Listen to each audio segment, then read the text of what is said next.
Welcome to Circle of Fear, one somewhere in the cotton belt of central Alabama. Courthouse records from 1848 contain an entry that clerks reportedly tried to burn 3 separate times. The document describes a transaction that violated no law, yet sparked such scandal that 2 families abandoned estates worth over $40,000, a fortune that would exceed $2 million today. What made this legal arrangement so disturbing that grown men refused to speak its details aloud? The answer involves a father's desperation, a daughter deemed worthless by every standard of her society, and a decision that would ultimately claim 11 lives across 2 counties. The truth was deliberately obscured. Witness testimony contradicted itself under obvious pressure, and certain pages of the investigation were removed so cleanly that archivists believe it was done by someone with access to government files. Before we continue with the story of what happened on the Yanzi plantation that spring, I need you to do something. Subscribe Circle of Fear 1 and hit that notification bell so you never miss stories like this. And tell me in the comments, what state are you watching from? I always wonder where our audience discovers these forgotten chapters of American history. Now, let me tell you about Catherine Yanzi and the bargain that would haunt Alabama for generations. The scandal that would eventually destroy the Yanzi name began with something far more ordinary. A girl nobody wanted. The Yanzi plantation occupied nearly 800 acres along the Cahaba River in that fertile stretch of Alabama, where cotton grew so thick it looked like snow had settled permanently across the fields. By 1848, the state had been transformed by King Cotton. With plantations spreading like a stain across former Creek and Choctaw lands, the Yanzi family had arrived in 1832, part of that first wave of settlers who saw opportunity in the forced removal of native peoples. They'd built their fortune on cotton, their great house on slave labor, and their reputation on the kind of respectability that required constant, exhausting maintenance. Thomas Yanzi owned 43 enslaved people, a number that placed him firmly in the planter class, but well below the aristocratic tier he desperately wished to join. His wife had died giving birth to their only child, Catherine, in 1828. The girl had grown up surrounded by wealth, but touched by something that made that wealth meaningless, a visible difference that marked her as fundamentally unsuitable for the only role her society offered women of her class, marriage. Catherine had been born with a severe port wine birthmark that covered the entire left side of her face, a deep purple stain that extended from her hairline to her jaw. In an era when physical perfection in women was considered evidence of moral purity, and any deviation suggested divine judgment, Catherine's appearance marked her as unmarriageable. It didn't matter that she could read Latin, that she played piano beautifully, or that she possessed her mother's sharp intelligence and dry wit. In the marriage market of antebellum Alabama, she was worthless. Thomas had tried. Between 1844 and 1847, he'd arranged meetings with 7 potential suitors, each encounter ending in humiliating rejection. The last, a widower from Mobile, desperate enough to consider a bride with a substantial dowry, had taken one look at Catherine and announced he'd rather remain alone than bind himself to a woman who bore the devil's thumbprint. Catherine had been 20 years old then, sitting in her father's parlor in a dress that cost more than most Alabama families earned in a year, while a man evaluated her like livestock and found her wanting. After that, something had broken in Thomas Yanzi. Neighbors noticed he stopped attending church socials, stopped discussing his daughter's prospects, stopped pretending the situation would somehow resolve itself. Catherine, for her part, retreated into the vast Yanzi house, spending her days in the library or the music room, visible to the enslaved people who served her, but increasingly invisible to white society. The plantation itself ran on the labor of men and women whose names appeared only in Thomas's ledgers, and whose lives were valued solely in terms of their productivity. Among them was a man called Samuel, though his African name had been beaten out of him years before he arrived at the Yanzi place. Samuel stood 6'4" and tall, possessed physical strength that made him invaluable during harvest, and demonstrated intelligence that Thomas found both useful and unsettling. Unlike most enslavers, Thomas had allowed Samuel to learn carpentry, reasoning that a skilled slave increased the property's value. It was a purely economic calculation, the kind Thomas excelled at. What Thomas didn't know, what he couldn't know, because the barrier between master and slave prevented such knowledge, was that Samuel and Catherine had been conducting careful, sporadic conversations for nearly 2 years. It had started innocuously enough, Catherine reading aloud in the library, Samuel repairing a window frame, both pretending the other wasn't there, while Catherine's voice filled the room with words from books Samuel wasn't supposed to understand. Over time, these accidental encounters became less accidental. Catherine would mention which room needed repairs. Samuel would work slowly, listening. They never spoke directly, never acknowledged the growing understanding between them. But by early 1848, they developed something that terrified them both. A genuine connection across a divide their society insisted was absolute. This was Alabama in 1848, a place where the entire social structure depended on maintaining strict boundaries between white and black, free and enslaved, male and female. The state had laws governing every possible interaction, each one designed to prevent exactly what was developing between Catherine and Samuel. For a white woman to acknowledge attraction to an enslaved man wasn't just scandalous. It was literally unthinkable, a transgression that could only be understood as insanity or moral corruption, requiring the most extreme correction. But Thomas Yanzi was beginning to think the unthinkable, driven by desperation that had been building for years. He was 53 years old, watching his daughter approach 30 with no prospects, knowing that when he died, she'd be alone in a world that had no place for unmarried women without families to protect them. His brother had already made clear that Catherine would not be welcome in his household. The family reputation, he'd said, couldn't withstand the burden of housing a spinster who served as a visible reminder of bad blood. By March of 1848, Thomas had begun staying up late in his study, drinking imported whiskey, and reviewing his options. His ledgers told a clear story. The plantation's value resided in his land and his slaves. Catherine would inherit both, but a woman couldn't run a plantation alone. Society wouldn't permit it, and more practically, she'd be prey to every confidence man and scheming overseer in the county. He needed to secure her future, but every conventional path was blocked by her face, by the mark that made her unmarriageable by the standards of their world. On March 17, 1848, Thomas Yanzi called Samuel into his study.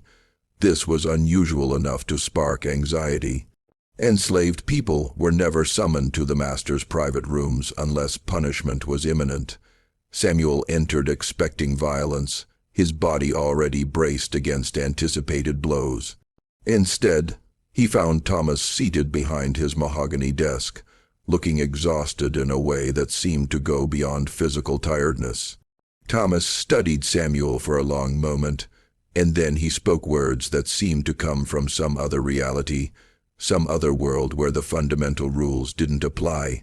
He told Samuel that he was going to be freed, not immediately but conditionally. The condition was marriage to Catherine. The silence that followed was absolute. Samuel stood frozen, trying to process words that made no sense. White men didn't free slaves. White fathers didn't offer their daughters to enslaved men. These things didn't happen. They couldn't happen within the logical structure of their world. Thomas kept talking, his voice low and methodical, laying out terms like a lawyer drafting a contract, because that's exactly what this was. A contract that attempted to solve an impossible problem. Through an unthinkable solution, Samuel would marry Catherine in a private ceremony. After the wedding, he would be freed and given papers documenting his status. Catherine would inherit the plantation upon Thomas's death, but Samuel would manage it, giving orders to the same people who'd worked beside him as property. The marriage would give Catherine the social protection of a husband, while giving Samuel something he couldn't otherwise dream of: freedom, land, and power. But there was more details that revealed how carefully Thomas had thought this through, how desperately he needed this arrangement to work. The marriage would not be recorded in any public registry. Samuel would take the surname Cunningham, a common enough name that wouldn't draw attention, and would be introduced to necessary parties as an overseer from Georgia. The story would be that Thomas had hired him, that Catherine had somehow married this stranger, that everything was normal and proper and explainable. The freed slaves would be told that Samuel had been sold to Georgia, because if they knew the truth, if they understood that one of their number had somehow crossed the ultimate boundary and married into the master's family, the social order would collapse. The white community would be told as little as possible, and what they were told would be lies stacked upon lies, each one designed to prevent anyone from looking too closely at an arrangement that violated every unwritten rule of Southern society. Samuel's response when he finally managed to speak was careful. He asked what would happen if he refused. Thomas's answer was simple and devastating. Nothing would happen to Samuel directly, but Thomas would sell him south to the sugar plantations of Louisiana, where enslaved people typically died within 5 years. Then Thomas would find another solution, another enslaved man, someone more desperate or less principled. The offer would be made to someone. What Thomas didn't say, but what Samuel understood immediately, was that this wasn't really about Catherine's protection. This was about Thomas's guilt, his desperate attempt to undo the damage of having brought a daughter into a world that had no mercy for women who didn't meet its narrow standards of acceptability. Thomas was trying to buy his way out of his failure as a father, using the one currency he had, a slave's freedom in exchange for taking responsibility for a woman nobody else would have. Samuel asked for time to think.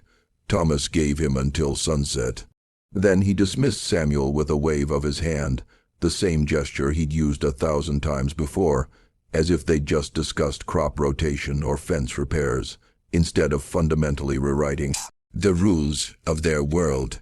Samuel walked out of that study and directly to the carpentry workshop, where he stood among wood shavings and half-finished furniture, trying to make sense of what had just been offered. Freedom, marriage to a white woman, land, power over people who'd shared his bondage, everything he'd dreamed of, wrapped in a package that felt wrong in ways he couldn't quite articulate. He thought about Catherine, about the woman he'd been carefully not thinking about for 2 years, about conversations they'd never quite had, and feelings neither could acknowledge. He thought about what it meant to be freed, but only conditionally, only as a favor granted by a desperate father rather than a right claimed by a human being. He thought about explaining to his mother, to his sister, to everyone he'd known in bondage, that he was leaving them behind for a white woman's bed. When Samuel met Catherine that evening, a meeting Thomas had arranged in the library, the room where their strange connection had first developed, she was standing by the window with her back to the door, her posture rigid with tension. She turned when he entered, and for the first time they looked directly at each other without pretense, without the careful fiction that had governed their previous encounters. Catherine spoke first, her voice steady despite the color rising in her unmarked cheek. She told him that she knew what her father had proposed. She also told him, with the brutal honesty of someone who'd spent years being evaluated and rejected, that she understood this arrangement, offered him something valuable while giving her something she'd never expected to have. She wasn't naive enough to call it love or even real marriage. She called it what it was, a transaction that might benefit them both if they could find a way to make it work. But then she said something that revealed she'd been thinking about this possibility longer than Samuel had. Working through implications he was still processing, she told him that if he agreed, he needed to understand what he'd be taking on. He'd be freed, yes, but into a position of permanent suspicion. He'd have papers documenting his status, but those papers would always be questioned by white men who'd assume they were forged. He'd have authority over the plantation's enslaved population, but that authority would come with hatred from people who'd see him as a traitor, as someone who'd literally slept his way into the master's house. He'd be neither truly white nor comfortably black, trapped in a middle space that would make him a target for violence from all directions. She also told him with a directness that bordered on cruel that she didn't expect love. She didn't expect him to want her or desire her or feel anything beyond the necessary civility required to maintain appearances. What she offered was partnership, a working arrangement between two people society had decided were worthless. Finding a way to survive in a world that had no place for either of them. Samuel's response when it came was equally direct. He told her he'd agree on one condition, that whatever happened between them, whatever arrangement they made, she would never use her whiteness as a weapon against him. He'd seen what happened when white women accused black men of impropriety, seen men hanged for misunderstandings or deliberate lies, and he wouldn't put himself in that position without assurance. He needed her word that she'd never threaten him, never use the power her skin color gave her to control or punish him. Catherine gave her word. They shook hands, a formal gesture that sealed an utterly informal, completely illegal, thoroughly scandalous agreement. Then Samuel went to find Thomas and give his answer. The wedding took place 3 days later in Thomas's study, with only the three of them present. A Methodist circuit rider who owed Thomas a substantial gambling debt performed the ceremony, reading the words quickly, and leaving immediately afterward without recording anything in his usual ledger. Thomas had paid him $50, an enormous sum, for his silence and his forgetfulness. Samuel became Samuel Cunningham Freeman, and Catherine Yancey became Catherine Cunningham, wife of a man whose freedom was exactly 20 minutes old. Thomas gave Samuel his papers that same night, documents that described him as born free in Georgia, sold south by destitute parents, and recently purchased his own freedom through years of skilled labor. The documents were elaborate lies, expensive forgeries that Thomas had commissioned months earlier, suggesting this solution had been in development longer than Samuel had realized. The story given to the enslaved community was simple. Samuel had been sold to a cotton factory in Mobile, a common enough occurrence that nobody questioned it. The story given to white neighbors was barely more complicated. Thomas had hired an overseer from Georgia, a skilled carpenter who'd helped Catherine with renovations. They'd somehow developed affection, married quickly, and Catherine would remain on the plantation under her husband's management.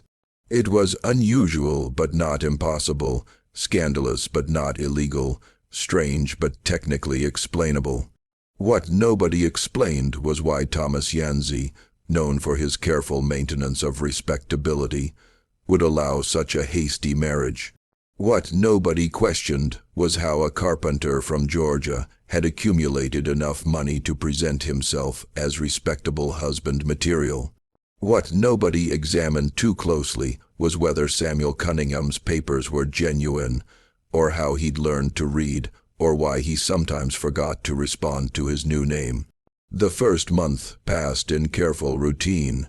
Samuel moved into the main house into rooms that had been prepared for him, sleeping initially in a separate bedroom because neither he nor Catherine were ready for the intimacy their marriage theoretically sanctioned.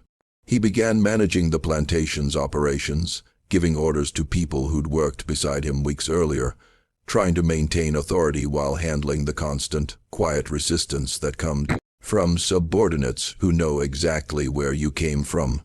Catherine retreated further into the house, appearing only when necessary, letting Samuel present himself as the public face of the plantation's management.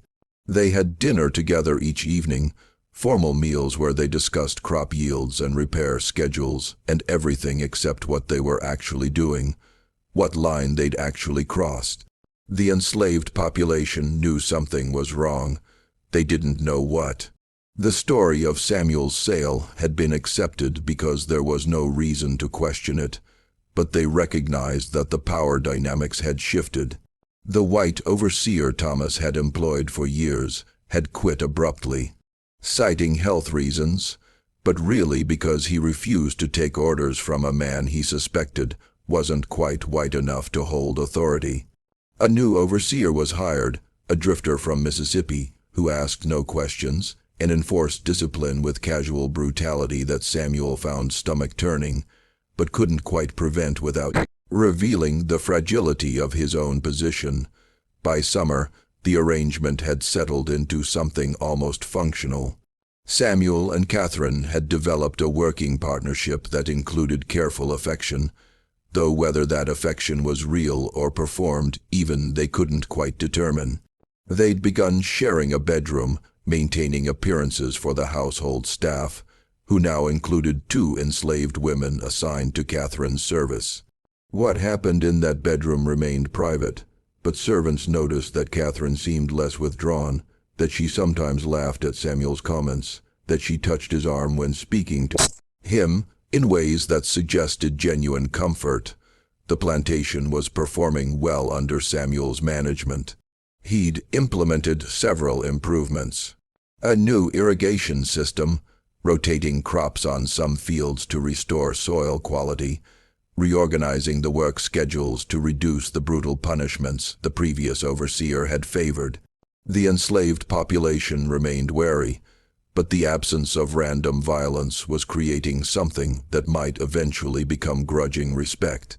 But in July, something happened that would ultimately unravel everything Thomas had so carefully constructed.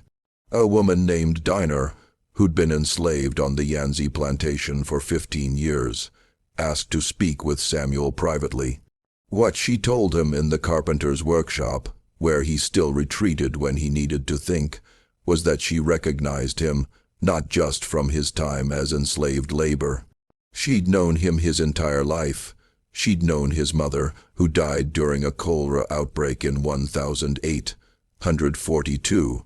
She'd known his sister, who'd been sold south in 1844 to pay Thomas's gambling debts. Dinah told Samuel that she'd been happy to hear he'd been sold to Mobile, had hoped he might find better circumstances there. But then she'd seen him giving orders, had recognized something in his voice or his bearing, had put together pieces that didn't quite fit. She'd realized the Georgia overseer was actually Samuel, somehow transformed from enslaved to free, somehow married to the master's daughter. She didn't know how it happened, but she knew it had, and she knew that other people in the enslaved quarters were starting to notice inconsistencies. The way Samuel knew too much about the plantation's history, the way he sometimes slipped into familiar patterns with people he supposedly didn't know, the way Catherine looked at him with something that seemed like genuine affection, rather than the careful tolerance white wives typically showed hired overseers. Dinah told Samuel that she wouldn't reveal his secret, but she also told him that secrets like this one couldn't last, that someone else would figure it out eventually, and when they did, the consequences would be catastrophic for him, for Catherine, for Thomas, and probably for everyone in the enslaved quarters who'd be suspected of helping conceal the truth. Then Dinah asked Samuel a question that revealed she understood the moral complexity of his situation better than he did. Did his freedom, His marriage to a white woman, his position of relative power, did any of it justify abandoning the people he'd left behind? His sister was still enslaved, still suffering, still property. His mother's grave was unmarked in the corner of the field where enslaved people were buried without ceremony. And here he was playing master, giving orders to people who could have been his family, protecting his own comfort by maintaining the system that had destroyed everything he'd loved. Samuel had no answer. He told Dina that he'd think about what she'd said, that he appreciated her discretion, that he understood her anger. Then he asked her to keep quiet a while longer, just until he could figure out what to do. That evening, Samuel told Catherine everything. He told her about Dina's recognition, about the growing suspicion in the quarters, about the fundamental instability of their arrangement. He also told her about his sister, about the guilt that had been eating at him since he'd accepted freedom while leaving behind everyone he'd known in bondage. Catherine's response revealed something about her own moral development over those months. She told Samuel that she'd been thinking about the same problem, about the injustice of their arrangement, about how her safety had been purchased with his complicity in enslaving others. She'd been raised to accept slavery as natural and right, but living with Samuel, talking with him as an equal, had made those beliefs impossible to maintain.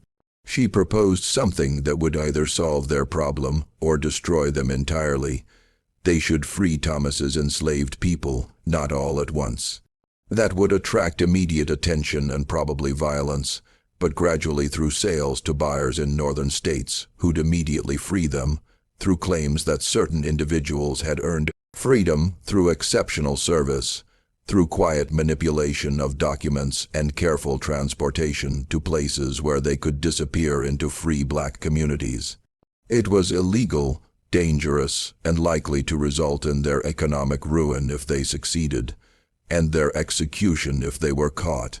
But Catherine argued that they'd already crossed so many lines, had already violated so many fundamental rules of their society, that this violation at least served a moral purpose rather than just protecting their own comfort. Samuel pointed out the obvious problem. Thomas was still alive, still owned the enslaved population, still controlled the plantation. They couldn't act without his knowledge, and Thomas had shown no indication that he felt any moral qualms about slavery itself. His gesture towards Samuel had been personal and pragmatic, not ideological. Catherine's response was simple. They needed to convince Thomas, or they needed to wait until he died and then act immediately on her inheritance. Either way, they needed to prepare, identify safe destinations, make contacts with underground networks that helped escaped slaves reach freedom, build up enough cash reserves to fund transportation. Over the following weeks, Catherine and Samuel began their careful planning. They couldn't discuss it openly, couldn't write anything down, couldn't involve anyone else without risk. But they began making quiet inquiries, testing whether certain boundaries could be pushed, seeing how far they could go without triggering suspicion. In September, Thomas Yancey collapsed during supper. The local physician diagnosed him with heart disease, told him he had perhaps 6 months to live, and recommended rest and minimal exertion. Thomas took the news with surprising calm, as if he'd been expecting it, as if this was just one more piece of bad fortune to be managed. What Thomas didn't expect was how his declining health would shift the power dynamics he'd so carefully balanced. As he grew weaker, Samuel and Catherine assumed more complete control of the plantation. The enslaved population began to understand that Samuel wasn't just an overseer serving at Thomas's pleasure. He was going to be the permanent master after Thomas died. This realization created new tensions, new questions about what Samuel's authority might mean for them. In October, a man calling himself a slave catcher arrived at the plantation claiming he was tracking a fugitive who matched Samuel's description. He had papers, he said, suggesting that a slave matching Samuel's age and appearance had escaped from a plantation in Georgia 3 years earlier. The papers were obvious forgeries. The dates didn't match. The physical description was too vague, but they didn't need to be convincing. They just needed to be plausible enough to create doubt. Samuel showed the man his freedom papers, the elaborate forgeries Thomas had commissioned. The slave catcher examined them, noted several details that seemed unusual, and suggested that perhaps the matter should be brought before a local magistrate for verification. Catherine intervened, offering the man $50 to verify his records more carefully. The man counted the money, smiled, and left without another word. They'd been extorted, not investigated, but the incident revealed how vulnerable Samuel's position really was. Any white man with minimal creativity could threaten him, could question his papers, could force him to prove his freedom over and over again while draining their resources through bribes and legal fees. More concerning was what happened next. Word of the slave catcher's visit spread through the white community, carried by the overseer who'd witnessed the confrontation. Suddenly, neighbors who'd previously accepted Samuel as a peculiar but legitimate overseer began asking questions. Where exactly in Georgia had he come from? Why were his freedom papers signed by a notary nobody had heard of? Why did an educated northern abolitionist who visited the plantation in November looking to purchase cotton comment that Samuel's speech pattern seemed more consistent with Alabama upbringing than Georgia origins? The suspicion was still vague, still unformed, but it was growing. Catherine tried to manage it through social engineering, hosting small gatherings, presenting Samuel as her devoted husband, showing that they were proper and respectable and exactly what they appeared to be. But she couldn't control the whispers, couldn't prevent people from noticing that Samuel seemed too comfortable with enslaved people, too familiar with plantation operations, too knowledgeable about local history for someone who'd supposedly arrived only months earlier. In December, Thomas died. His death was peaceful, attended by Catherine and Samuel, witnessed by the physician who diagnosed his heart condition. The funeral was well attended with neighbors offering condolences to Catherine and cautious courtesy to Samuel. Thomas was buried in the family plot, next to his wife under a headstone that made no mention of his daughter's scandalous marriage or his final desperate attempt to secure her future. Catherine inherited everything as Thomas's will specified: the plantation, the land, the enslaved people, and all associated property. Samuel, as her husband, assumed legal control of her inheritance under Alabama's cover laws, which stripped married women of independent property rights. Suddenly, the arrangement Thomas had constructed was fully realized. Samuel, born into slavery, now owned the people he'd lived among, worked beside, and loved as family. The situation was impossible and getting worse. The enslaved population had figured out at least part of the truth, and they were angry. They understood that Samuel had escaped bondage through marriage to a white woman while leaving them behind in chains. Some saw him as a traitor, others as someone to be pied for the impossible position he'd been maneuvered into, but none trusted him. The white community's suspicion had crystallized into active investigation. A group of neighboring planters had hired a lawyer to examine Samuel's freedom papers and Catherine's marriage records, looking for irregularities that might void the arrangement and allow them to claim the plantation through various legal mechanisms. The scrutiny was supposedly about protecting community standards, but it was really about wealthy white men not wanting to accept a black man, freed or not, controlling land and enslaved people. In January of 1849, Catherine made a decision that she hadn't discussed with Samuel, that he never would have approved if she had. She began quietly selling enslaved people to a Quaker merchant from Pennsylvania who'd contacted her after Thomas's death, expressing interest in purchasing field hands for a manufacturing operation. In the North, The merchant was part of an underground network that freed purchased slaves immediately upon arrival in Pennsylvania. The merchant's name was Josiah Fletcher, and he'd been doing this work for 7 years, moving through the South with legitimate business credentials that allowed him to purchase enslaved people without arousing suspicion.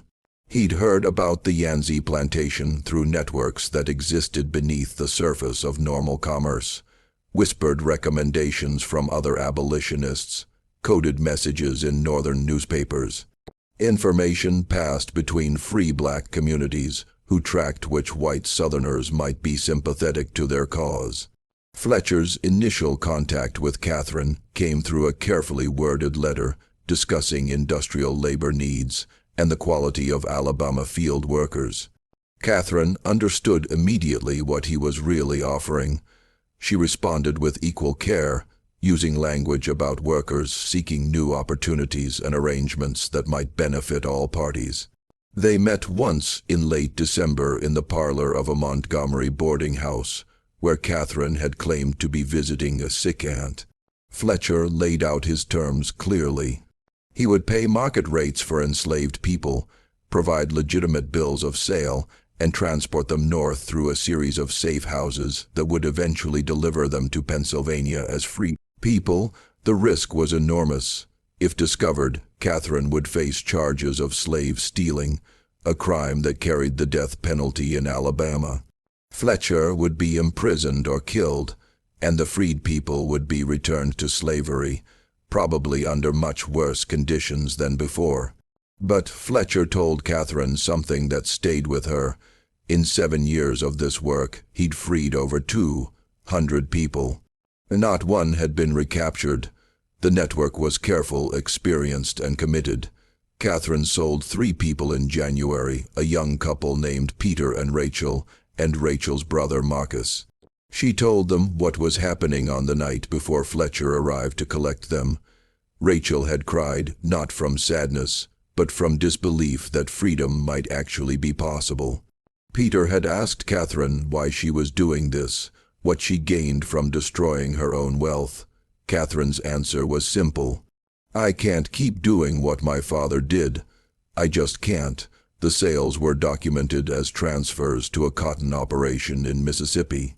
Catherine showed Samuel falsified bills of sale afterward, claiming she'd needed to raise cash for plantation expenses.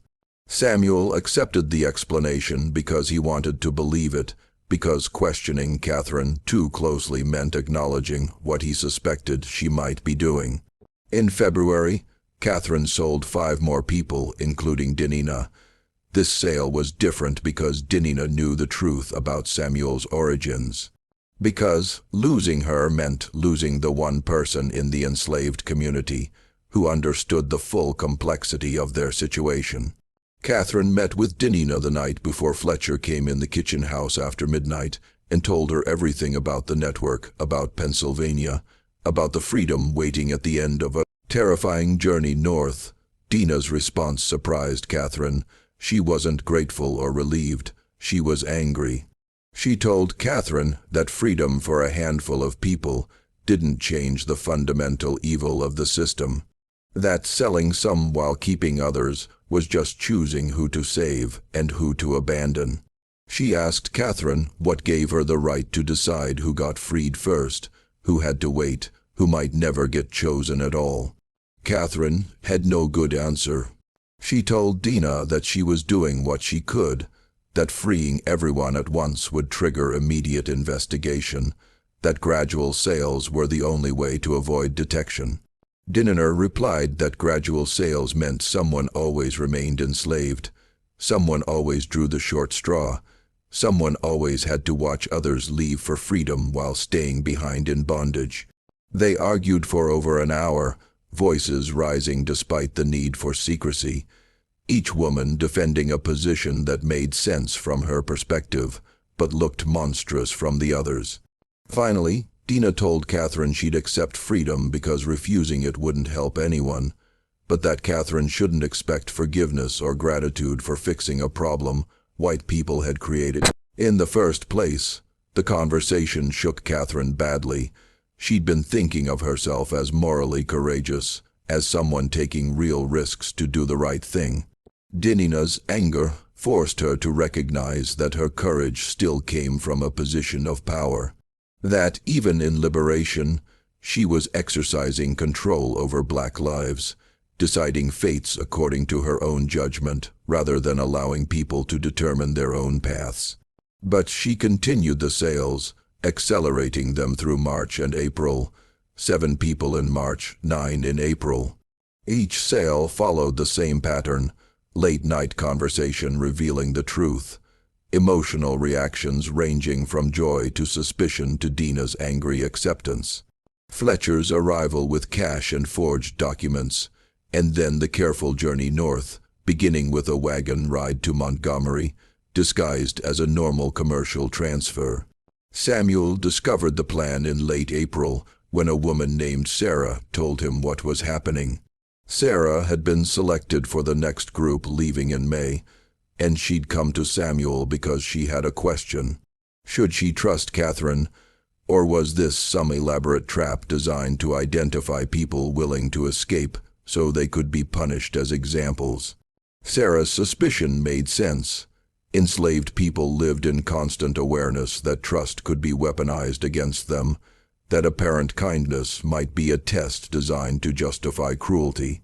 She'd seen people punished for expressing desire for freedom, had watched the system turn slaves against each other through strategic rewards and punishments. Why should she believe that Catherine Yancey's daughter was actually helping rather than gathering evidence of disloyalty? Samuel's response revealed how much he'd changed over the past year. He told Sarah the truth about his own origins, about his marriage to Catherine, about Thomas's desperate solution and its unexpected evolution into something resembling genuine partnership. He told her that he'd been born on this plantation, that his mother was buried in the unmarked cemetery past the south field, that he understood her suspicion because he'd lived with the same fear every day of his enslaved life. Then he told her that yes, she should trust Catherine, that the risk was real, but so was the offer of freedom, that he'd stake his own life on Catherine's sincerity. He also told her something more complicated, that Catherine was doing this partly out of genuine and moral conviction and partly out of guilt, and that those motivations were so tangled together that probably Catherine herself couldn't separate them, but the motivation mattered less than the result, and the result was freedom for people who'd never expected to taste it. Sarah left that conversation, planning to accept Catherine's offer, but Samuel remained troubled, not by the plan itself, but by his exclusion from it. Catherine had been making these decisions alone, taking enormous risks without consulting him, operating as if his partnership in their marriage didn't extend to matters this serious. That night, he confronted her. The argument that followed was the first real fight of their marriage. Samuel accused Catherine of treating him like a child, of making decisions that affected both of them without seeking his input. Catherine responded that she'd been protecting him, that if the plan failed, she wanted him to be able to claim ignorance, to have a chance at survival even if she was caught. Samuel shot back that her protection was just another form of control, that she was still thinking like a white woman managing black lives, rather than a partner sharing power with an equal. Catherine countered that his freedom was less than a year old, that he was still learning to navigate a world where white authorities looked for any excuse to re-enslave black men, that her caution was realistic rather than condescending. They circled each other's arguments for hours, voices rising and falling, each one speaking truths that hurt because they exposed ongoing inequality in a relationship they'd both wanted to believe was genuinely equal. Finally, exhausted, they reached an agreement. Samuel would become fully involved in planning future sales. They'd make decisions together, and they'd accept that their partnership was still developing, still learning how to navigate the impossible position Thomas had created for them. Over the following months, Catherine and Samuel worked together to accelerate the sales. They grew bolder, selling people in larger groups.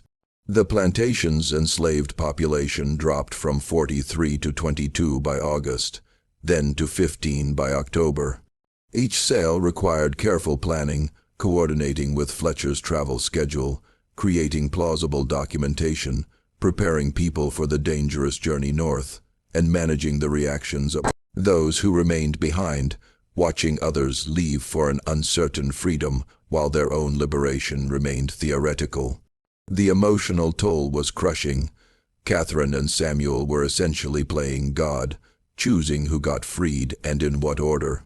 They tried to prioritize families to keep people together rather than separating them, but logistics didn't always allow for ideal choices. Sometimes they had to send individuals alone because Fletcher could only transport small groups safely. Sometimes they had to delay freeing someone because that person's sudden absence would draw too much attention. The people who remained grew increasingly resentful. They understood what was happening. The attempted secrecy had failed completely, and they watched their community dissolving as others disappeared north. Some were grateful to Catherine and Samuel, seeing them as liberators working within impossible constraints. Others saw them as arbitrary rulers, deciding fates according to unknown criteria, no better than the slave-owning class they'd supposedly rejected. One man named Isaiah confronted Samuel in August, demanding to know why he'd been passed over 3 times while others were freed. Samuel's explanation that Isaiah's carpentry skills made him valuable to maintaining plantation appearances, that his absence would trigger investigation, sounded like justification for exploitation, even though it was technically true. Isaiah responded that freedom delayed was freedom denied, that staying enslaved to protect someone else's liberation was just another form of sacrifice demanded from black people for white people's benefit. Samuel had no counterargument because Isaiah was right. The strategic necessities of their plan required some people to remain enslaved longer while others went free. That reality was unjust even when it was necessary, harmful even when it was unavoidable. All Samuel could offer was a promise. Isaiah would be in the next group, leaving regardless of the risk to their cover story. But promises became harder to keep as external pressures mounted. The neighboring planters had noticed the declining workforce, had noticed that a plantation that size couldn't function profitably with only 15 enslaved workers. The lawyer they'd hired to investigate Samuel's freedom papers shifted focus to Catherine's sale records, trying to determine where the enslaved people were actually going. The lawyer's name was Harrison Griggs, and he was thorough. He started requesting documentation from the buyers Catherine had listed on her bills of sale. Most were fictitious names attached to fabricated operations in Mississippi and Georgia. When those buyers failed to respond to inquiries, Griggs began visiting the plantations Catherine claimed to have sold to, discovering that none of them had purchased workers from the Yancey estate. By October, Griggs had assembled enough evidence to approach county authorities. He presented documentation showing that Catherine Yancey Cunningham had falsified sale records for at least 28 enslaved people, claiming to sell them to buyers who didn't exist or who denied purchasing anyone from her estate. The implication was clear. The enslaved people had either been freed illegally or they'd escaped with Catherine's help, or both. The sheriff initially hesitated to pursue the case. Catherine was white from an established family and technically within her rights to sell her property. But Griggs pointed out that falsifying sale records constituted fraud, that aiding fugitives violated federal law, and that Catherine's actions threatened the entire economic structure of the cotton economy. If white property owners could simply free their slaves without consequence, the whole system collapsed. More damaging was the rumor Griggs carefully spread through white society, that Catherine hadn't just freed enslaved people. She'd done it because her marriage to Samuel Cunningham had corrupted her racial loyalty. She'd betrayed her class and race by marrying a man Griggs strongly suspected wasn't actually born free. And now she was compounding that betrayal by destroying white wealth to benefit black freedom. The argument was explicitly about protecting white supremacy, and it worked because that's what the system was designed to protect. The pressure intensified through October. Catherine and Samuel knew they were running out of time. They accelerated their plans, arranging for Fletcher to return in early November for a final large group. They would free the remaining 15 people all at once, then flee north themselves before authorities could move against them. But they'd waited too long. On November 11th, one of the enslaved people Catherine had freed 8 months earlier was recognized by a slave catcher. In Philadelphia, the man named Benjamin had been living openly as a free worker in a textile mill using papers Fletcher's network had provided documenting his birth as a free person in New York. But the slave catcher had been specifically looking for fugitives from Alabama, working from descriptions provided by Griggs, who'd suspected that freed slaves from the Yanzi plantation might surface in northern cities. Benjamin was arrested, questioned, and threatened with return to slavery under the Fugitive Slave Act. The interrogation was brutal, hours of threats and manipulation designed to break his resistance. Eventually terrified and believing he had no choice, Benjamin revealed that he'd been freed by Catherine Cunningham of Alabama, that she'd sold him to a Quaker merchant who'd transported him north and given him freedom. The information traveled back to Alabama within days, carried by Griggs himself, who'd gone to Philadelphia specifically to verify his suspicions.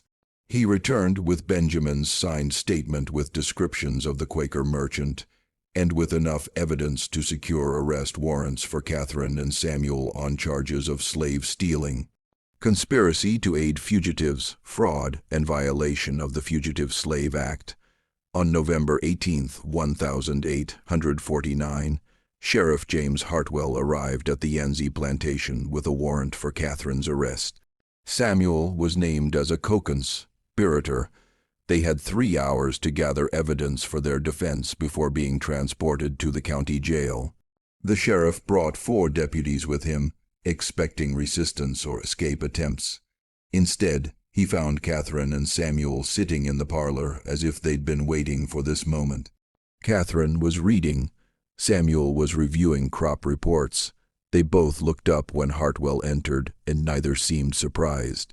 Hartwell read the charges aloud, his voice carrying the formal tone required by law, but also something else, a note of discomfort that suggested even he found this arrest troubling despite its legality.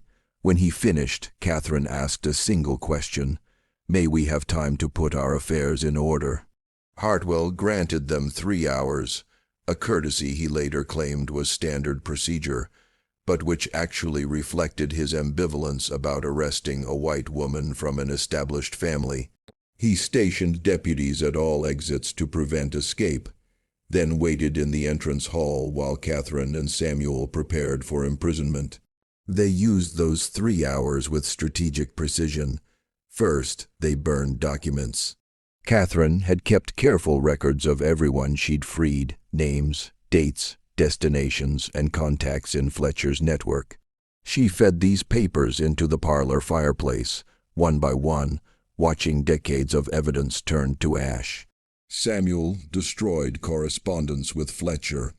Letters that would have identified other abolitionists in the network, anything that might lead authorities to the people they'd already freed or to others still working to undermine slavery. While documents burned, they also wrote letters. Catherine composed a message to Fletcher warning him not to return to Alabama, that the network had been compromised. Samuel wrote to contacts in Pennsylvania, explaining what had happened and requesting help for the 15 people still on the plantation. These letters would be smuggled out by Sarah, who'd been assigned to serve Catherine until the sheriff arrived, who'd watched everything with wide eyes and finally understood that Catherine and Samuel had never planned to escape. Then Catherine did something that would shape how this story was remembered. She wrote a detailed confession. She titled it A True Account of Events at the Yanzi Plantation, 1848, 1849, and she filled 16 pages with everything. Thomas's arrangement of her marriage to Samuel, Samuel's origins as an enslaved person on the plantation he'd briefly owned, their decision to use her inheritance to free people rather than profit from their bondage, the network that had helped them, the reasons they'd violate, laws they'd been raised to consider sacred. The confession was remarkable for its honesty and its careful legal positioning. Catherine took full responsibility for every decision, describing Samuel as someone who'd questioned her choices more often than he'd supported them. This was partly true. Samuel had been more cautious than Catherine throughout their liberation efforts, but it was also strategic positioning designed to protect him from the harshest consequences. More significantly, Catherine's confession explored the moral reasoning behind their actions. She wrote about growing up believing slavery was natural and right, about how marriage to Samuel had forced her to see enslaved people as fully human rather than property, about the impossibility of maintaining her old beliefs while sharing daily life with someone who'd experienced bondage. She described the gradual moral awakening that had led to her decision to free people, framing it not as political activism, but as personal moral necessity. The confession also contained Catherine's interpretation of her father's final act. She argued that Thomas had arranged her marriage to Samuel out of desperation, yes, but also out of some dim recognition that the racial boundaries their society maintained were artificial and cruel. By giving his daughter to an enslaved man and freeing that man through marriage, Thomas had performed a revolutionary act, even if he hadn't fully understood its implications. Catherine suggested that her subsequent actions were simply following her father's logic to its natural conclusion. If racial boundaries could be crossed in marriage, why not in other areas of life? This interpretation was generous to Thomas, who'd probably just been solving a personal problem rather than making a political statement. But Catherine needed her confession to reach audiences who might be sympathetic, and framing her actions as filial duty rather than radical activism made them more palatable to readers who respected family loyalty even when they opposed abolition. When Catherine finished writing, she signed and dated the confession, then gave it to Dinina with specific instructions. The document should remain hidden unless Catherine and Samuel were executed. If they died, Dinina should give the confession to Northern journalists or abolitionists who might use it to argue against slavery. If Catherine and Samuel somehow survived, the confession should be destroyed to protect the people mentioned in it. Catherine also gave Dinina something else, papers documenting her freedom, backdated to look like Thomas had freed her before his death. The papers were obvious forgeries. Catherine wasn't skilled at legal documentation, but they might provide some protection if Dinah could escape north before authorities examined them too closely. Along with the papers, Catherine gave Dinah $50, the last of the cash reserves she hadn't spent on freeing people. Dinah accepted the papers and money with the same complicated expression she'd worn months earlier when Catherine first told her about Fletcher's network. It was gratitude mixed with anger, appreciation mixed with resentment, acknowledgement that Catherine was trying to help, tempered by awareness that this help came from someone who'd inherited wealth and power that had enslaved Dinina in the first place. Their final conversation was brief. Dinina told Catherine that she'd keep the confession safe, that she'd honor Catherine's instructions about when to release it. Then she said something that seemed to cost her significant effort. "You did better than most. That matters even if it wasn't enough." Catherine had no response to that. She just nodded, then turned away before emotion could overwhelm the careful control she'd been maintaining since Sheriff Hartwell arrived. Samuel spent his final hours in freedom, walking the plantation grounds, saying goodbye to places that held complicated memories.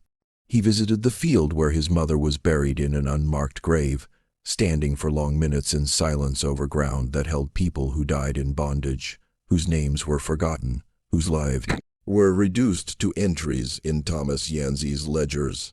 He visited the carpenter's workshop, where he'd first processed Thomas's impossible offer, where he'd learned to be free while surrounded by enslaved people, where he'd built furniture for a house.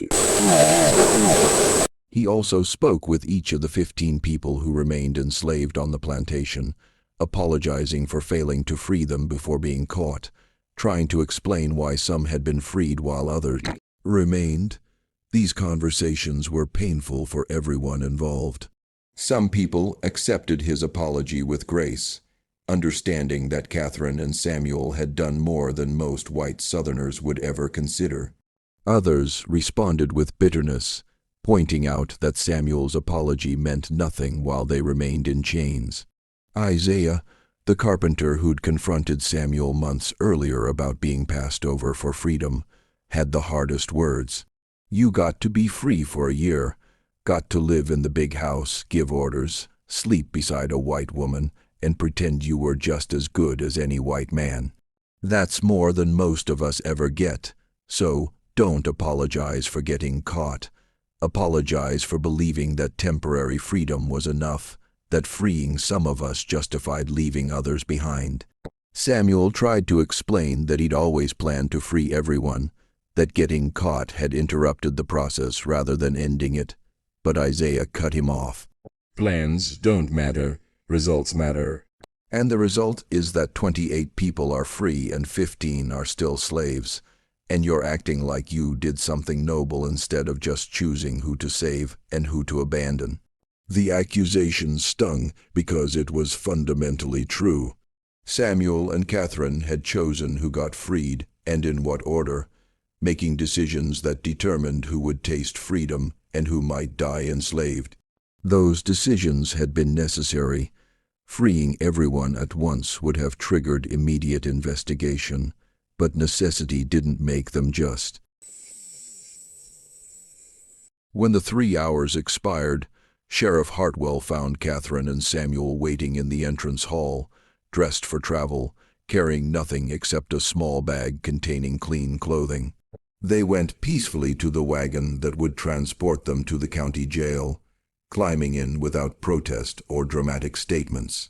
As they left, Sarah and several other enslaved people watched from the windows of the main house, their expressions unreadable.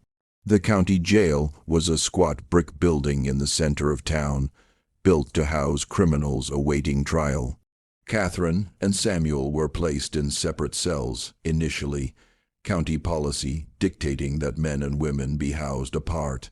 But after Catherine's lawyer, a young man named Douglas Kemp, who'd been appointed because Catherine had spent all her money freeing people, argued that separating a married couple served no purpose.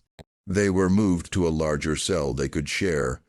The cell was 10 FT by 12 FT with a single barred window, 2 narrow beds, and a bucket for sanitation.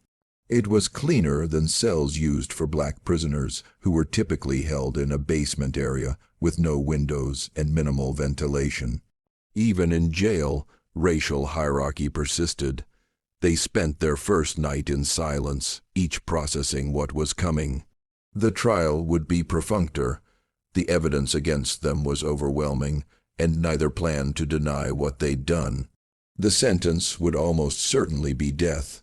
Alabama law prescribed execution for slave stealing, and what they'd done was textbook violation of that law. Catherine broke the silence around midnight, speaking into the darkness of their cell. "Do you regret it?" Samuel's answer came after a long pause. "I regret that we didn't move faster. I regret that 15 people are still enslaved because we were too careful, too worried about getting caught, but I don't regret trying." They talked through the night, reviewing decisions and choices, examining paths not taken. They discussed whether they should have freed everyone immediately after Thomas's death, accepting the certainty of quick capture in exchange for complete liberation. They discussed whether Samuel should have refused Thomas's original offer, remained enslaved, perhaps attempted escape north rather than accepting freedom through marriage. These conversations were ultimately pointless. The past couldn't be changed, but they needed to process their choices. Needed to examine whether they'd done the right things or just the expedient things.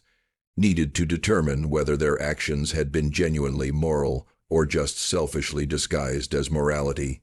Around dawn, Catherine articulated something both of them had been thinking, but neither had said aloud. "We're going to die because we tried to be good while trapped in something evil.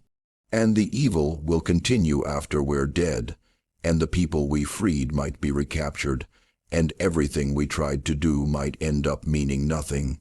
Samuel's response was quiet but firm. 28 people got to taste freedom. That's not nothing.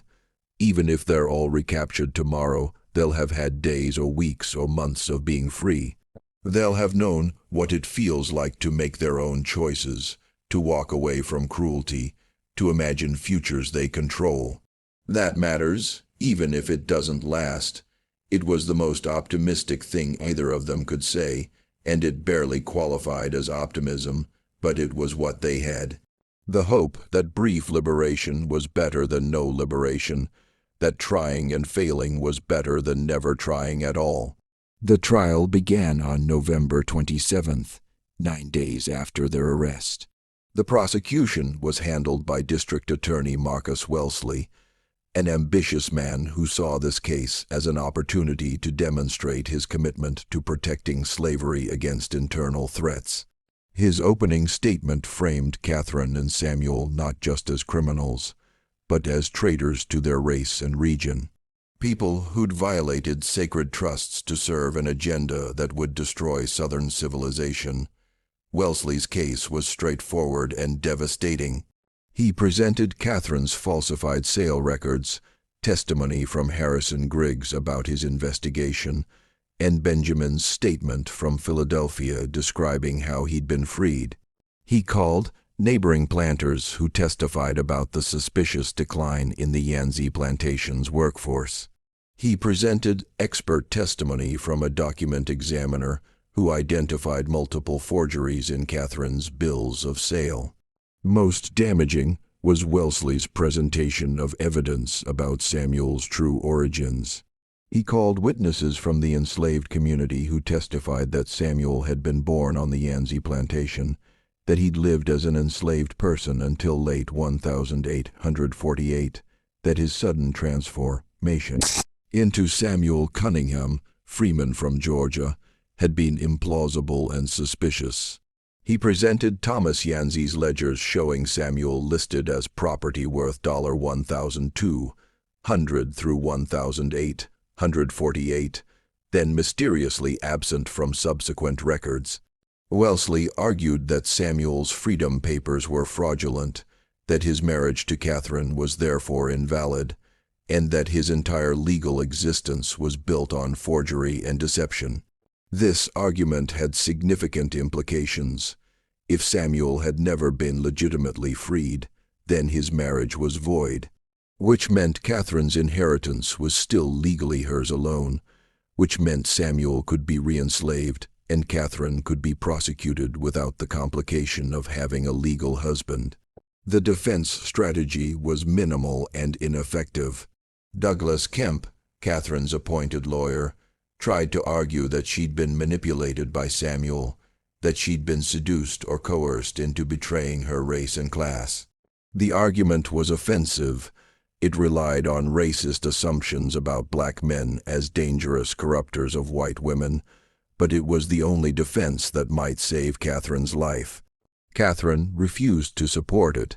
When Kemp called her to testify in her own defense, she systematically destroyed his strategy by taking full responsibility for every decision. She testified that the idea of freeing enslaved people had been hers, that Samuel had initially opposed it as too dangerous, that she'd made all final decisions about who would be freed and when. She described Samuel as a cautious partner who'd questioned her judgment more often than he'd encouraged her actions. Her testimony was essentially a confession delivered clearly and without apparent remorse. She explained her moral reasoning, describing how marriage to Samuel had forced her to recognize enslaved people as fully human, how she'd come to believe slavery was fundamentally evil regardless of its legality, how she'd decided to use her inheritance to free people rather than continue profiting from their bondage. When Wellesley cross-examined her, he tried to characterize her actions as irrational, as evidence of mental instability requiring treatment rather than punishment. Catherine rejected this framing completely. She insisted that her actions had been entirely rational, that freeing enslaved people was the logical conclusion of recognizing their humanity, that what appeared insane was actually the system that treated people as property. The exchange between Catherine and Wellesley became heated, with Catherine refusing to accept his characterization of slavery as natural or her actions as criminal in any meaningful moral sense. At one point, Wellesley asked her directly, "Do you not recognize that your actions violated the laws of Alabama and the United States?" Catherine's response was clear.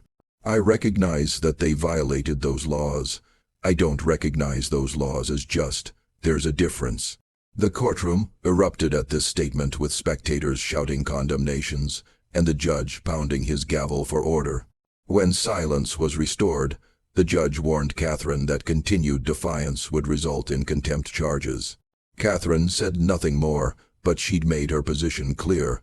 Samuel's defense followed a different strategy. His lawyer, Martin Chase, was a more experienced attorney who'd agreed to take the case because he found it legally interesting rather than out of any sympathy for abolitionism. Chase argued that Samuel had been legitimately freed by Thomas Yancey, that his marriage to Catherine was therefore legal, and that he bore no responsibility for Catherine's subsequent actions beyond failing to prevent them. The argument attempted to create separation between Samuel and Catherine, positioning him as a bystander to her crusade rather than an active participant. It might have worked if Samuel had supported it, if he'd been willing to claim ignorance or helplessness. Instead, when Chase called him to testify, Samuel destroyed the defense just as thoroughly as Catherine had destroyed hers. Samuel testified that he'd known about Catherine's plan to free enslaved people, that he'd actively participated in arranging sales and coordinating with Fletcher's network, that he'd made crucial decisions about who would be freed and in what order. He described the agonizing process of choosing between liberating some people quickly versus moving slowly to avoid detection. He acknowledged the terrible calculus they'd engaged in, deciding that 15 people remaining enslaved while 28 went free was preferable to all 43 remaining in bondage forever.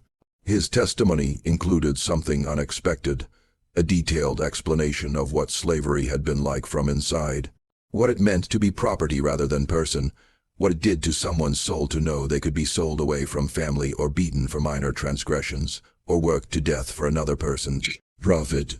The courtroom fell silent as Samuel described these experiences, not because listeners were sympathetic, but because they were shocked that an enslaved person, or formerly enslaved person, or whatever Samuel was, would dare speak such truths in open court.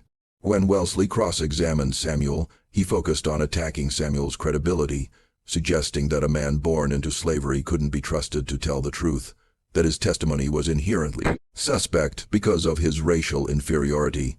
Samuel responded to these attacks with calm precision, pointing out the contradiction in Wellesley's argument. If enslaved people were too inferior to be trusted as witnesses, how could they be held legally responsible as criminals? The question was rhetorical, but it highlighted an inconsistency in Southern legal thinking. The system wanted enslaved people to be simultaneously less than human for purposes of denying rights and fully human for purposes of enforcing punishment. Samuel's question forced the court to confront that inconsistency, even if no one acknowledged it openly. The trial lasted 3 days total. On the afternoon of November 29th, the jury retired to deliberate.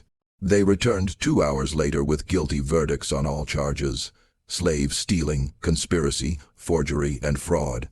The judge asked if either defendant wished to make a statement before sentencing. Catherine declined. Samuel stood and said simply, 28 people are free because of what we did. That's all the statement I need to make. The judge sentenced them both to death by hanging to be carried out within 30 days, the minimum time required by Alabama law to allow for appeals. He also ordered that after execution their bodies be buried outside consecrated ground, that their graves remain unmarked, and that their names be struck from family records as punishment for betraying their race and society. They were returned to their cell to await execution. The date was set for December 27th, exactly 1 month after sentencing. For most of that month, they received no visitors except their lawyers, who made peremptory appeals that were quickly denied. Douglas Kemp apologized to Catherine for his ineffective defense. Catherine told him there had been no effective defense possible, that the outcome had been predetermined by evidence and social necessity. During those final weeks, Catherine and Samuel settled into strange routines. They played cards with a deck provided by a sympathetic guard. They read books from a small library the jail maintained for prisoners. They talked about their childhoods, about memories and dreams, and all the conversations they'd never quite had during their brief marriage. They were in some ways more genuinely married in that cell than they'd been during their year of freedom, when they'd been so focused on liberation work that they'd barely had time to know each other as people. On December 20th, a week before their scheduled execution, something unexpected happened. Josiah Fletcher appeared at the jail requesting permission to visit Catherine and Samuel as their spiritual advisor. The request was approved. Condemned prisoners had the right to religious counsel, and Fletcher was allowed into their cell for an hour. Fletcher brought news from Pennsylvania. The 28 people Catherine and Samuel had freed were safe, scattered across multiple cities and towns, living under new names with documents identifying them as born free. Benjamin had recanted his testimony, claiming he'd been coerced, and that his statement was false. Fletcher's network had helped him escape Philadelphia before Alabama authorities could reclaim him. More significantly, Fletcher had been organizing Northern support for Catherine and Samuel. Abolitionist newspapers had published articles about their case, framing them as martyrs to the cause of human freedom. Religious leaders had written letters to Alabama's governor requesting clemency. Pennsylvania's state legislature had passed a resolution condemning Alabama's prosecution of people whose only crime was recognizing the humanity of enslaved people. None of this would actually save them. Alabama wasn't going to release prisoners based on Northern outrage. But it meant their deaths would have meaning beyond their immediate circumstances. They would become symbols. Their story would be told and retold, and their sacrifice might inspire others to take similar risks. Fletcher also brought a request from Northern abolitionists. Would Catherine and Samuel agree to have their final letters published after their execution? The letters could reach audiences that needed to understand the moral bankruptcy of slavery, could humanize the abstract debates about bondage and freedom, could demonstrate that the system was so evil that even white Southerners who'd been raised to accept it sometimes came to recognize its fundamental injustice. Catherine and Samuel agreed. They spent the next several days writing letters that Fletcher would carry north, testimonies to be published after their deaths. Catherine wrote about her moral journey from accepting slavery as natural to recognizing it as evil, about the impossibility of being good within systems designed to make goodness impossible, about a hope that future generations would find better solutions than the ones available in 1849.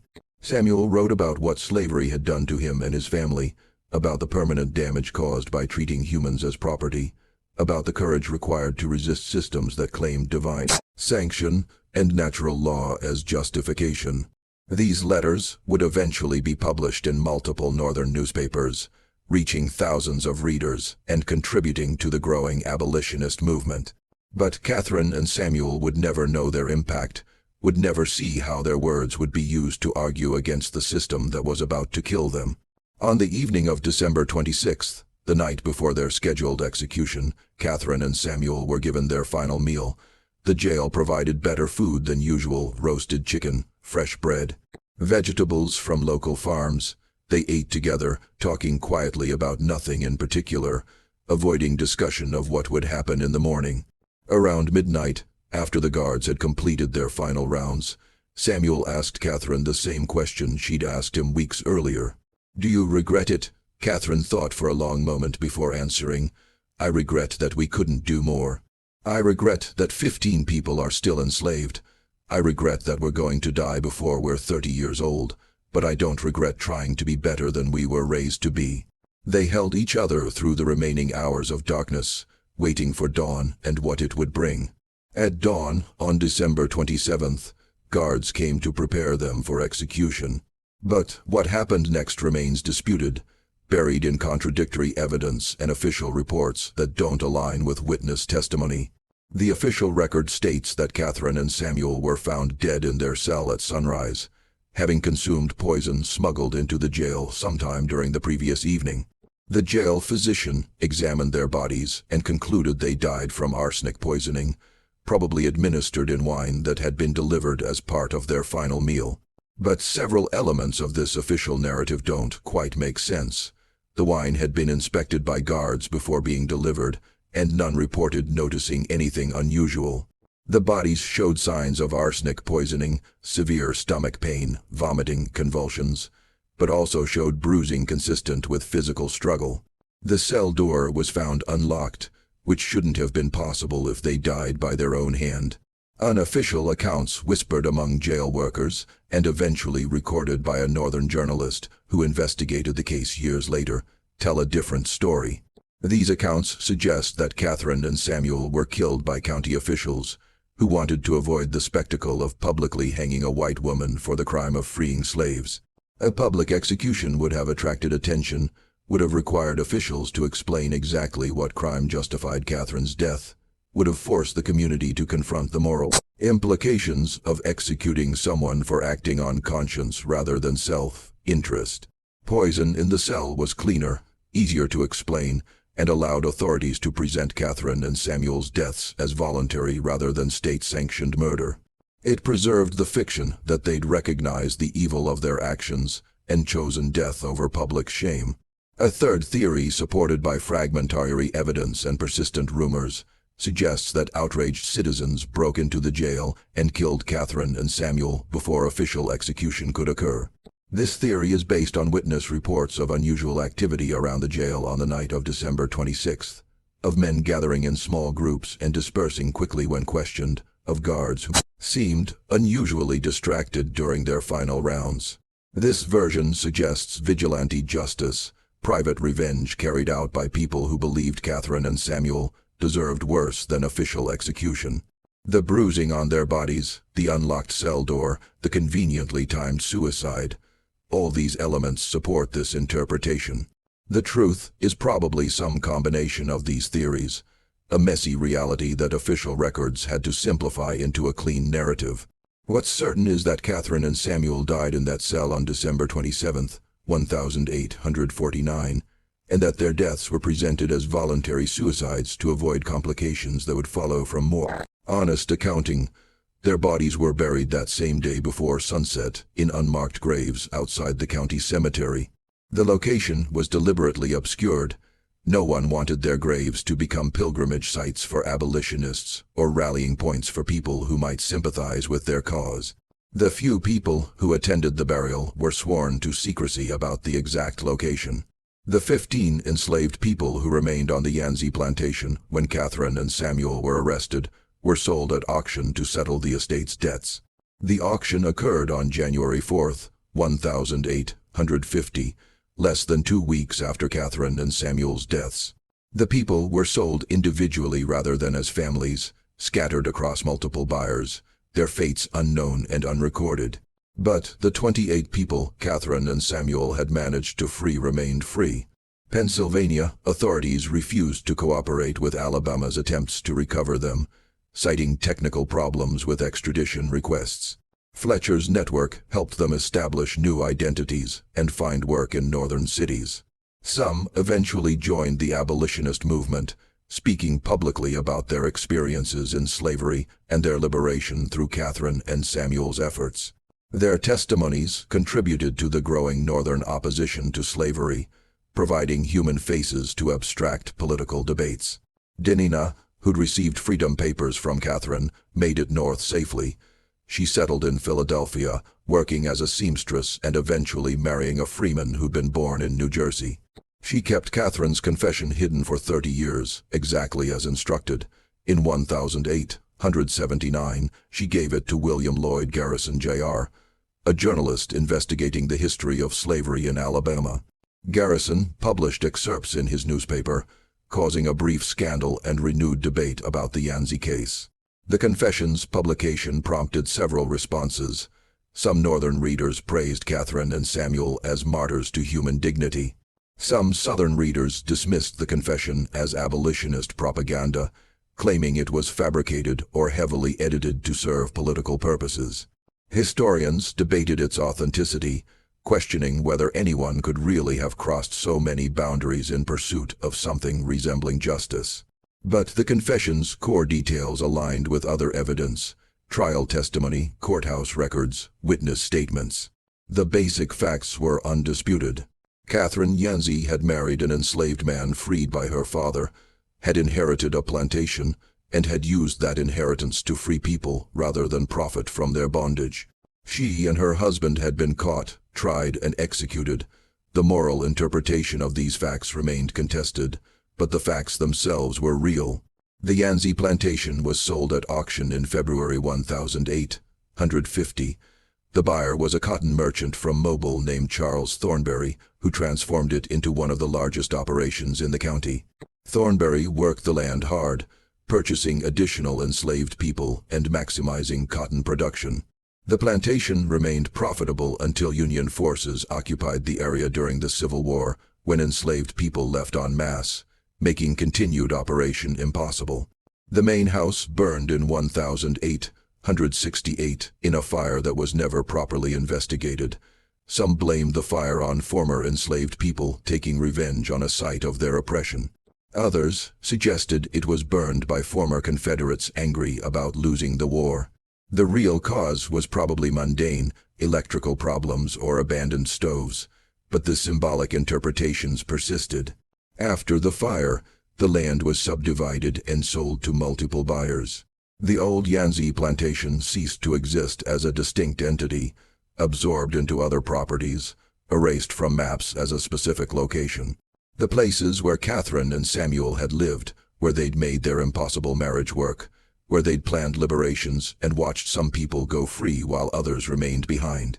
All of it was plowed under, built over, forgotten by everyone except historians and descendants of the people whose lives had been briefly transformed by two people's desperate attempt to be good. Within a SEM designed to make goodness impossible, today, nothing marks where Catherine and Samuel are buried. Nothing marks where Thomas constructed his desperate solution to Catherine's unmarriageability.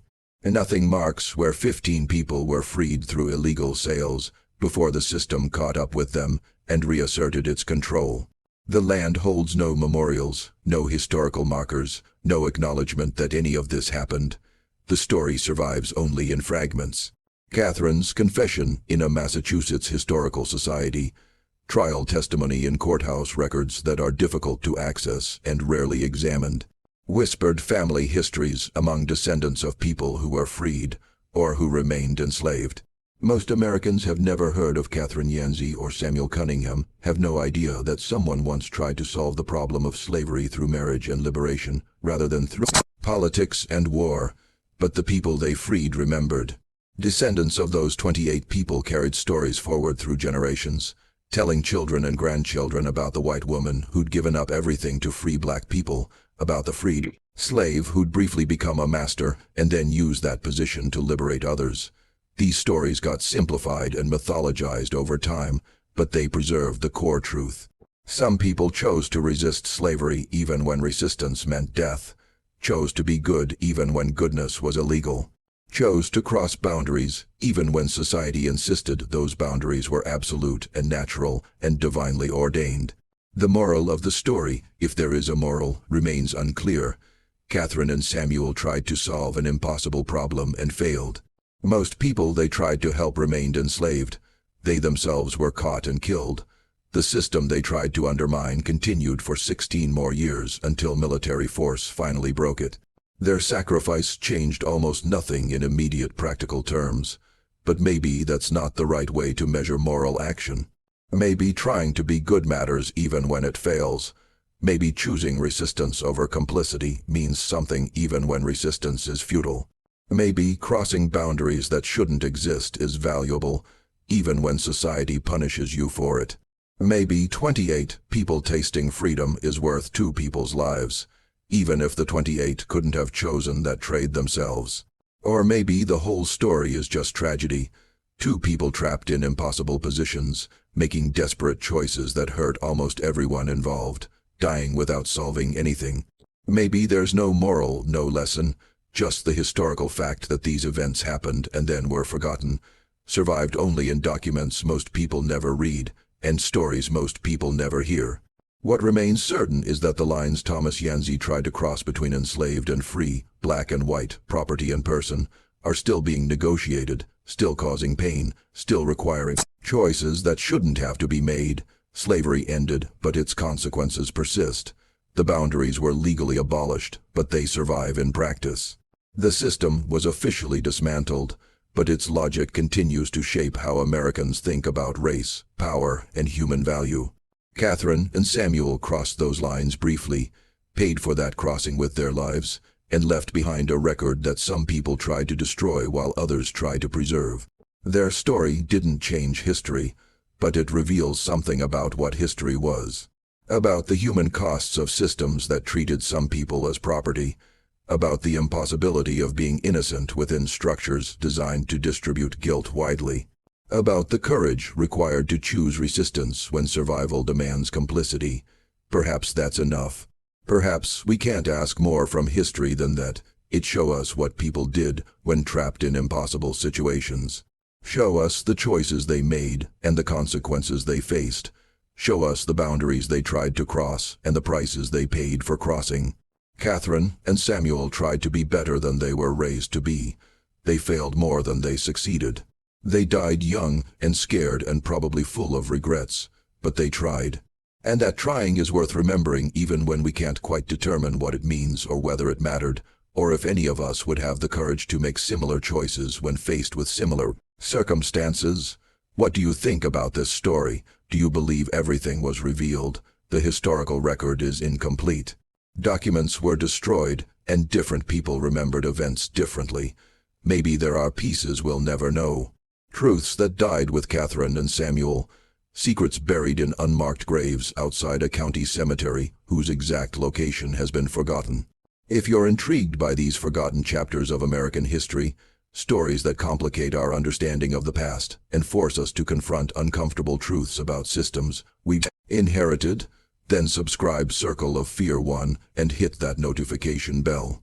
Share this video with someone who appreciates history that doesn't fit neat moral categories, who understands that the past was messy and complicated and full of people trying to navigate impossible choices. Leave a comment telling me what you think. Did Catherine and Samuel make the right choices, or were they doomed from the start by agreeing to participate in Thomas's desperate scheme? I read every comment, and I'm genuinely curious how different people interpret these events. See you in the next video, where we'll explore another dark corner of American history